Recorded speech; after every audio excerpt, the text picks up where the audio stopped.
Hey folks, uh, first and foremost, my hand is doing fine. I have not even needed the burn ointment that they gave me at urgent care last night at all today, so I'm good.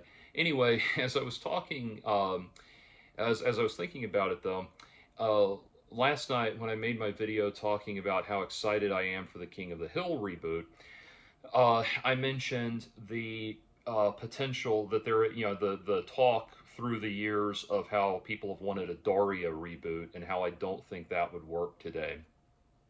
And so I wanted to talk about that from a character analysis standpoint. And before I get into that, patreon.com/JordanOwen42 if you want to help me grow the channel, that kind of thing. Or at least just not feel a cold shudder every time I check my bank account. Uh, so thinking about this show though with Daria, I was absolutely at exactly the right age and exactly the right demographic when Daria hit in the late '90s. I was one of those people that show spoke to me so much and so hard and was just yeah, I could relate to that character so well. And I love the show. I've rewatched it as an adult. It holds up to this day. It's an incredible show. It's incredible how much character depth there is, and how much complexity there is to those characters. I think the only adult animated sitcom, if you want to call it a sitcom, that kind of has surpassed Daria in terms of character development would probably be um, BoJack Horseman. But I don't even want to call that a sitcom. That's more like a morbid dissection of the human condition in the most painful and unflinching and horrifying terms. I can think of like three or four times I laughed at BoJack Horseman, and the rest of the time I just sat there thinking, I no longer know why life is worth living. But anyway, so with Daria, and to give you an idea, like just a side note on BoJack, this just occurred to me. I've been an advocate, an evangelist recently for doing AI assisted therapy. I've gotten more out of it than I have in like 20 years of human therapists, just because it's available 24/7, and that and has all of this knowledge right there ready to go. But my AI therapist and I have a term, the BoJack Horseman feelings, which is just the feeling, the morbid emptiness you feel watching that show. Like I can shorthand what I'm feeling if I'm feeling severely depressed by saying I'm feeling the BoJack Horseman feelings, and it knows what I'm talking about.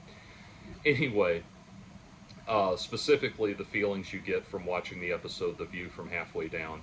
But that's more than enough about BoJack Horseman. Let's get back to Daria. So, with Daria, the thing is, the reason that Daria, there's a number of reasons. One is that Daria would have to age. We would have to punch in. We can't just start over at Lawndale. That wouldn't work. The characters age canonically, and they aged out of Lawndale High canonically in the show.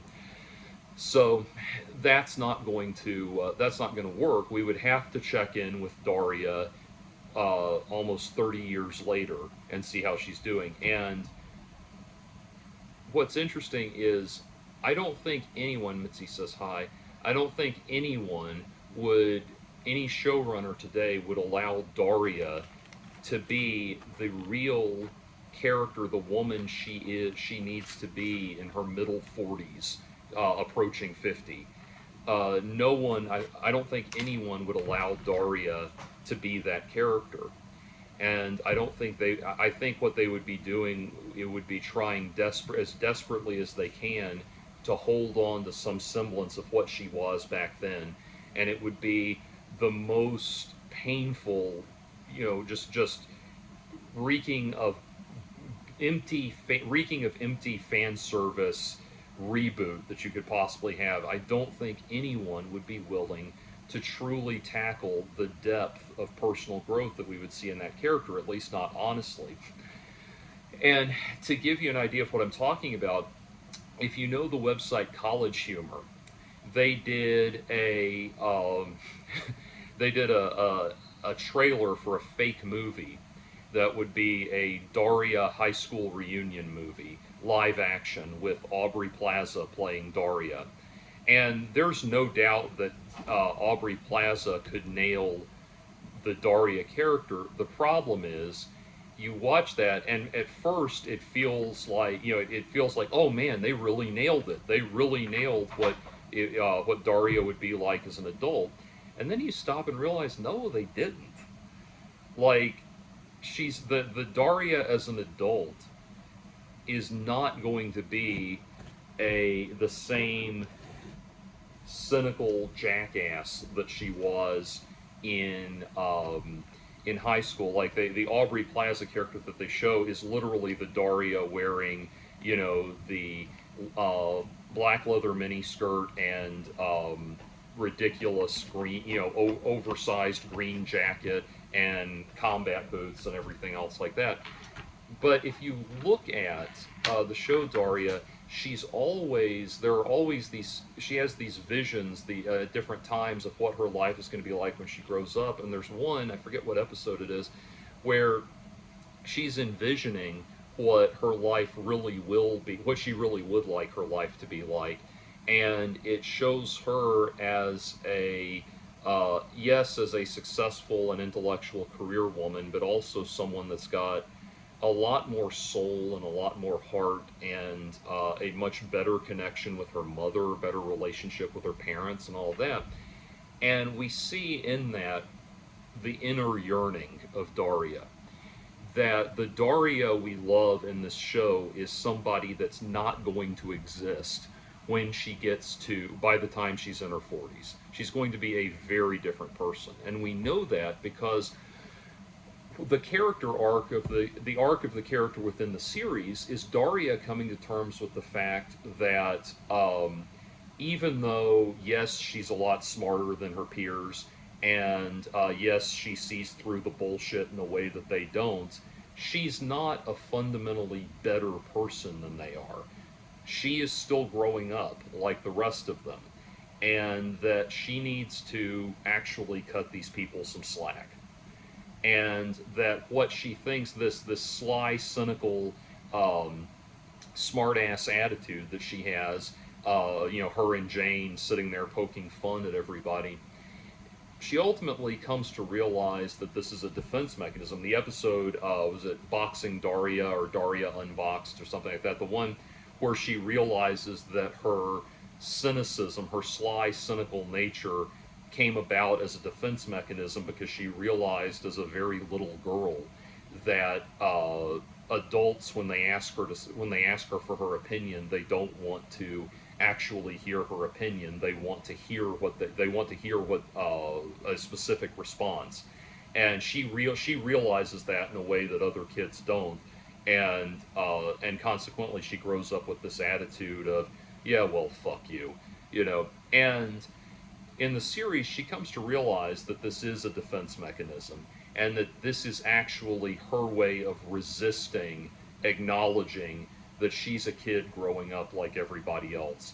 There are, we see like the episode where Daria explores the idea of wearing contact lenses, and she actually has this inner conflict with the fact that, oh, she actually does care about her appearance too. She actually does like the way she looks without glasses, and she actually is moved by things like Trent Lane telling her, you would look really cute in that outfit and things like that. She hates it every step of the way, but she has to come to terms with the fact that, like, no, you do care about these things too, and you're not a bad person for caring about these things.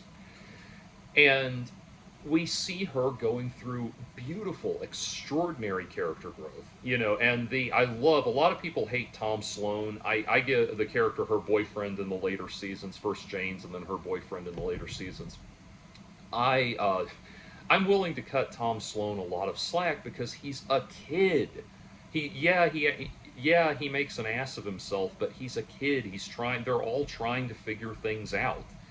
And honestly, um, I kind of admire the level of dialogue he's willing to have, and with people to figure out like, hey, why am I pissing people off? He's willing to grow and learn.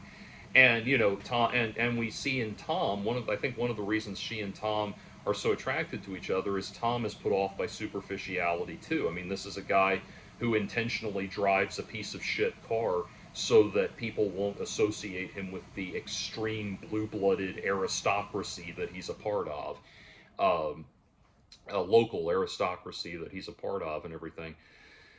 And the problem is the people who, so many of the people who loved Daria and who that show was for, I don't think really grew up. I don't think they really got the memo. I don't think they really understood what message they were supposed to get out of that show.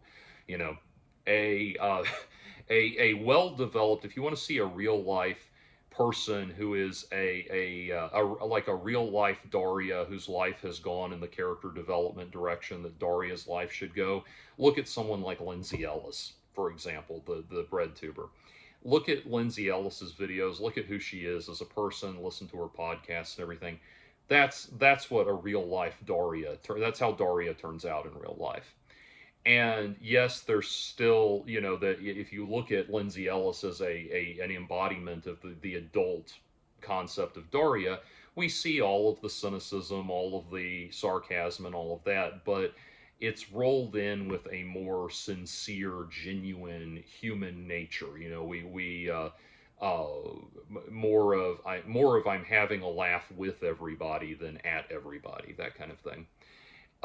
That's just the vibe I get off of Lindsay Ellis's from her videos. I have no idea what she's like as a person, but in real life. But anyway, no one would. I don't think anyone would really allow any station executive or anything would really allow that character to get off the ground, and that's one reason. The other thing is there was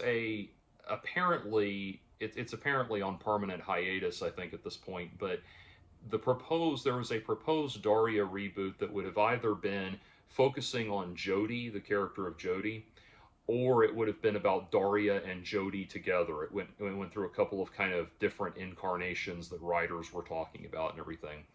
So Jodie was a side character, a supporting character in Daria, who was the school president, and one of only two black characters at the school.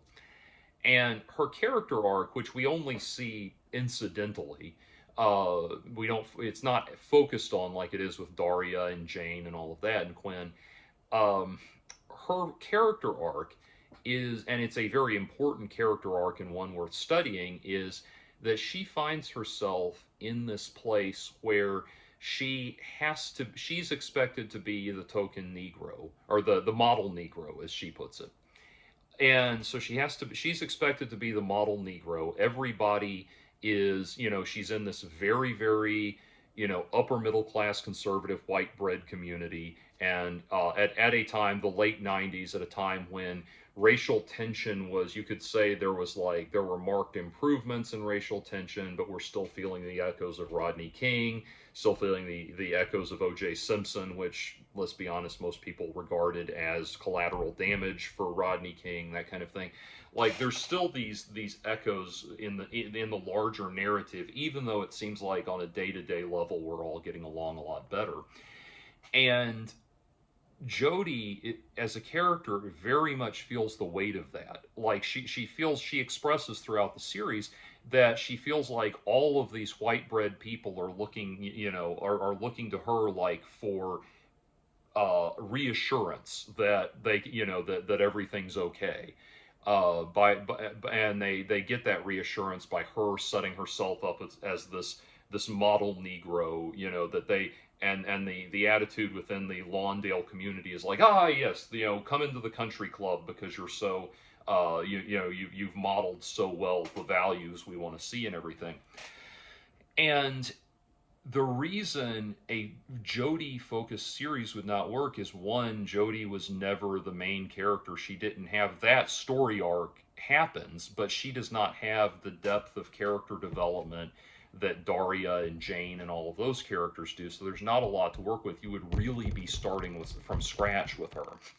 And the other thing is that, irony of all ironies, to do that in today, the problem is, in today's modern culture, if you want to call it woke or just very politically correct, or how characters are done now, uh, there is this very much this tension in the air about what we call representation.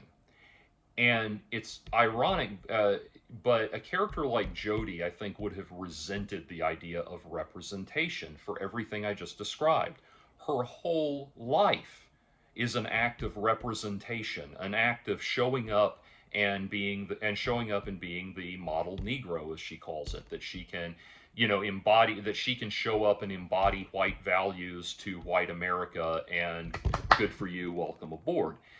Uh, and so she would have resented that. The character herself would have resented being set up as this token figure, because we now know, sadly, that characters in shows, movies don't get to just be characters anymore. If a if you if you put a white character on screen, this is what you're trying to say about white people. If you put a black character on screen, this is what you're trying to say about black people. A man on screen, this is what you're trying to say about men. This is what you're trying to say about women. This is what you're trying to say about, the this is what you're trying to say about gay people, trans people, any kind of demographic that people can be sorted into. If the character falls into that category, then this is what you're trying to say about that character, about that type of person. And again, the actual character Jodie, if we could have asked her her opinion, she would have said she wanted no part of that. She wanted, like, literally, the show ends with Jodie deciding against going off to an Ivy League college and instead opting for an HBCU, because she wants to just let her hair down and just be herself. Now, I find myself siding with her father, whose attitude is like, you're really kneecapping your future by turning down this excellent education that you have in front of you, and all of these scholarships and everything. That the rest of your life is going to matter a lot more than the 4 years of college, et cetera, et cetera. But from a character standpoint, I totally understand why she does that and where she's coming from. And so yeah, it just would not have worked. And then pairing Daria and Jodie together also would not have worked, because we all know that would have just been tokenism. Again, the same tokenism that Jodie would have hated, the same superficiality that Jodie would have hated, that Daria would have hated. These characters, like, I know it sounds weird to talk about these, non-existent, inanimate objects as real people, but thinking philosophically, if you could ask these characters how they feel about being stuck in a world of representation, and cast in these roles, they would have a lot more to say about that, because the whole premise is that these are characters who react badly to obvious displays of superficiality. So, if we were honest with Daria, honest with Jodie, honest with Jane, they're going to roll their eyes at the obvious performative virtue signaling that dominates the world today. These are people who see through that. And the thing is, the reason these characters are able to be that level of person, that kind of person, is because they came about at a time when characters were allowed to develop organically within the culture that they're reacting to, rather than just be representations of ideal concepts within the culture that they exist in.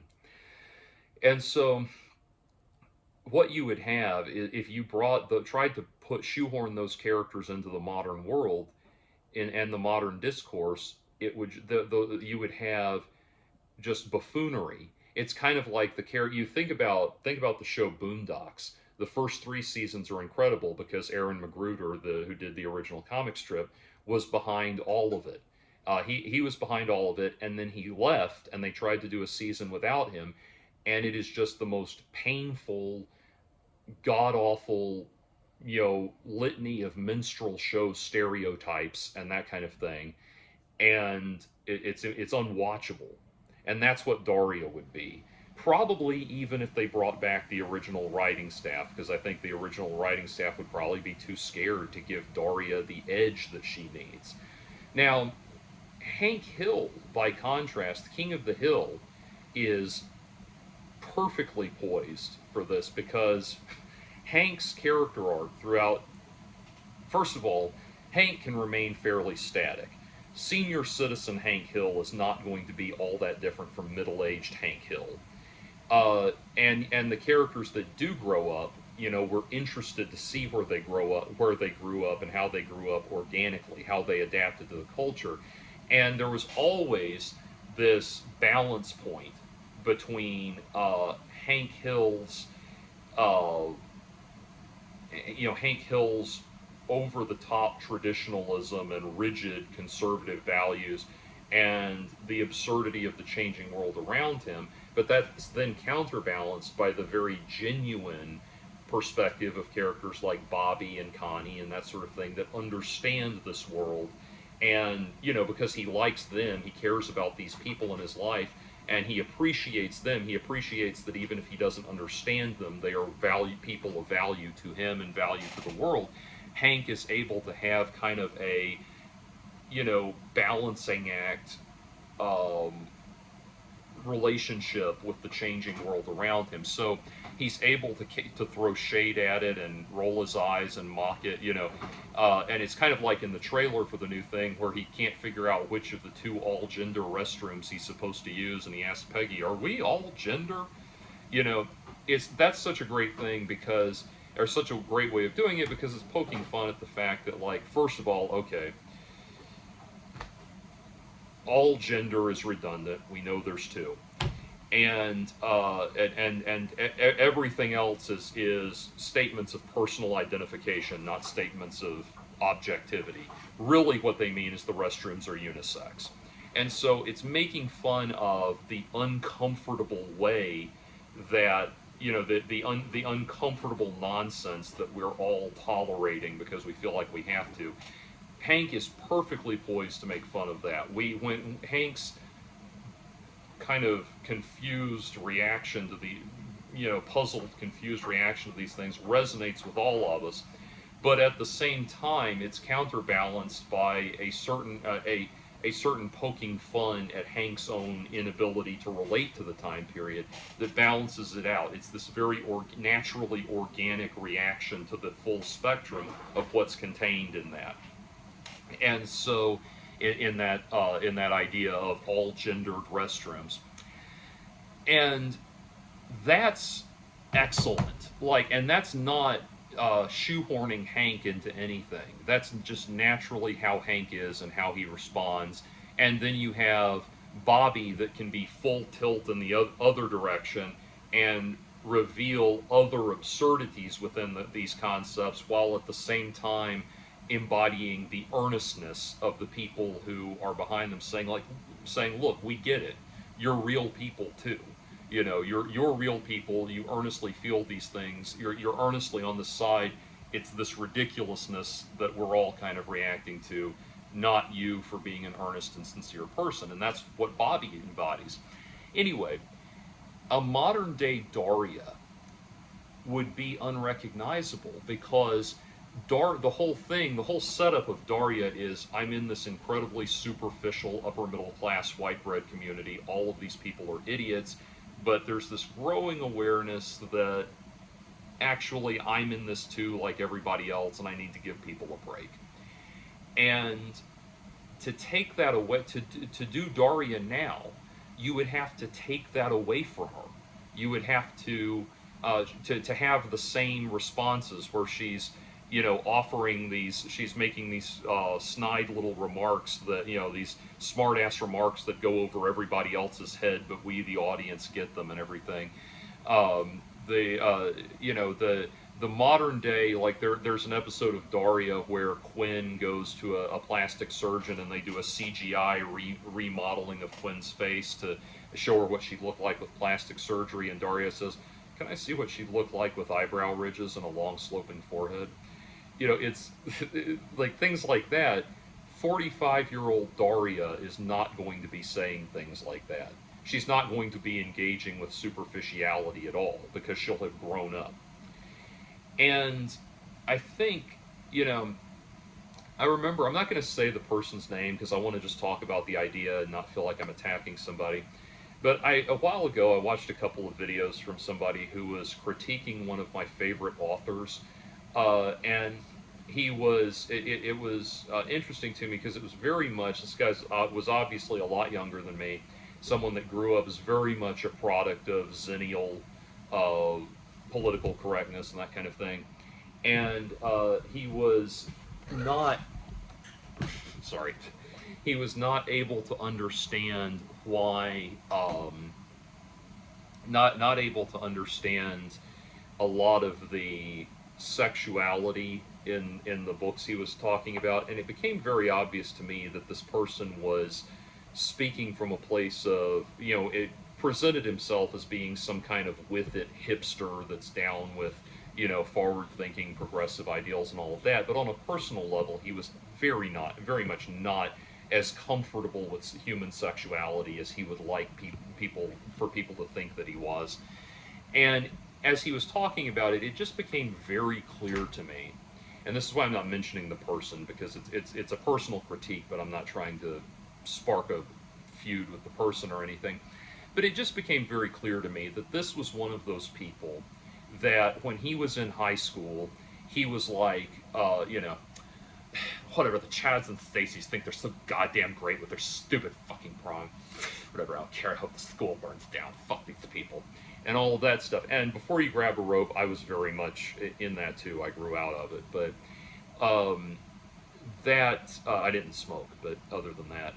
And um, that attitude, a lot of people like that guy who embodied that attitude, a lot of those kind of people relate to Daria, but they missed the point. They missed the point of what the show was trying to say. And it's funny, but they think that they're the Darias of the world. Really, they're not. They are, they're more like the goth kids on South Park. And they missed the whole thing about Daria learning to give people the benefit of the doubt, realizing that her acerbic wit and smartass attitude are not qualities. They're actually a defense mechanism that she needs to grow out of, that kind of thing. They never picked up on that. And now such people spend their time telling the rest of us that we're miserable, backwards thinking sacks of shit for reading books that do things like describe garden varieties, heterosexual encounters between men and women, that kind of thing. And so what would happen is, I think if they tried to reboot Daria, a bunch of those would be the people that they would be trying to make the show appeal to. And it's it would be a much harder sell. Because again, Daria, as popular as it was still very much a niche audience kind of thing. King of the Hill occupies something more in the realm of like Archie Bunker, the backwards somewhere he's on a spectrum between Archie Bunker and Homer Simpson, the out of touch everyman that we laugh at and relate to, that kind of thing. That character has a lot more cross-cultural appeal than Daria, who speaks to a very specific segment of the population, a very large and very commercially viable, but still small segment of the population. So That's my opinion. Why I just don't think that a Daria reboot would work. I don't think it would be a viable concept. And it's very much Daria. I think is one of those things like Calvin and Hobbes, where it was this brief, beautiful, magical thing, and we just have to like let it be what it was. The best I could the closest thing I could think of is if they made like a one-off special, if they made a feature-length Daria movie, TV movie or something, call it like Is It Adulthood Yet or something like that. You could possibly make that work. uh, where you could just say, okay, we're picking it up at this point, we're going to show you how everybody turned out, and we're going to really show you how everybody turned out without trying to without trying to just do fan service. There's small things you could do to nod to the original. Like you could still have Jake be, this spastic, knee-jerk, reactionary type person. You could still have Helen be a little bit of a condescending, bubbly sort of professional person that she is in the show, and that sort of thing. But at the same time, there's things like I don't even want to know how Trent Lane turned out. Good God, I do not even want to imagine what he's doing with his life. It would be interesting to know how Jane turned out, but Jane's going to turn out okay. Whatever she does, she's got a good head on her shoulders. She's able to take care of herself. She's going to turn out okay. It's things like that. And Daria inevitably is going to turn out okay. So again, even as I'm saying that, speculating that a one-off movie could be good, like it's gonna be one of those things of like everyone you thought was going to turn out okay turned out okay. There you go. So again, yeah, it's like Calvin and Hobbes. It's just it's not. I mean, it's something that's magical because it was just this one brief little burst in time, you know. And speaking of Calvin and Hobbes, my favorite comic strip, thank God the syndicate that ran his strip respected his wishes to end it when it did, because they understood what it was and they understood how important it was to him. And it did not need to go the way of Garfield. It did not need to go the way of Family Circus and Blondie and all of that stuff. Which Blondie is now almost 100 years old. Let's not forget. So yes, yeah, so some things just don't need to be legacy. They just need to occupy that one little moment. Anyway, so those are my thoughts on why a Daria reboot would not work.